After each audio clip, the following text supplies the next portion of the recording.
व्यासाय विष्णुरूपाय व्यासरूपाय विष्णवे नमो वै ब्रह्मनिधये वासिष्ठाय नमो नमः।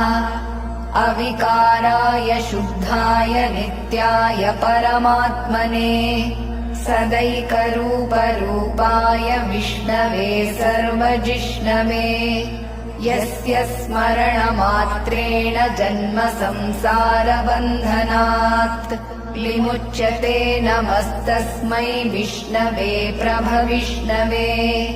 ॐ नमो विष्णवे प्रभविष्णवे। श्रीवैशम्पायन उवाच श्रुत्वा धर्मानशेषेण पावनानि च सर्वशः युधिष्ठिरः शान्तनवम् पुनरेवाभ्यभाषत।